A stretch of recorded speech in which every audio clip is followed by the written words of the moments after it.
板間帶百幾萬嘅裝修，樣板間攞出嚟賣，中唔中意啊？話法㗎啊！你冇諗到啦，裝修嘅價格，豪裝樣板間賣無批價啊！呢個面積係154個平方嘅入門大4房嚇。咁你睇到未？呢邊咧可以做一個嘅書房。咁呢個燈我冇打開啦嚇。咁但係你入到嚟睇呢套房，大橫廳，南北通透，靚唔靚仔啊？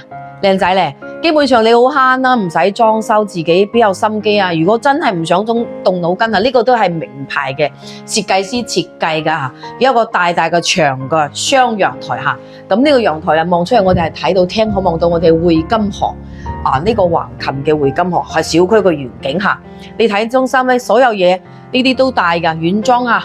基本上係攞幾件衫就可以入嚟住啦，背景牆做埋俾你。呢個餐廳，咁我哋平時喺香港過埋啦，大概1個鐘頭就可以過到呢度。周六日嚟度假真係唔錯，呢度值得我哋啲港澳朋友嚇。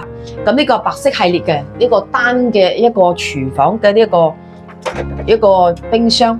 咁呢邊咧就係睇到我哋嗰個係小區嘅泳池啊，一個陽台。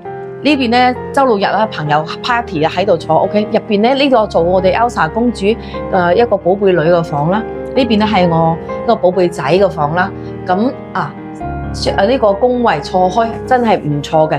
咁我哋過到呢邊嚟咧，有個主人房，主人房係放個2米幾嘅大床啊。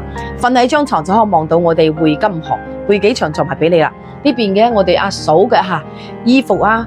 牌包包啊，名牌都擺度。呢個就係我哋有個按摩浴缸啦，同埋呢個係嘅洗手間啊。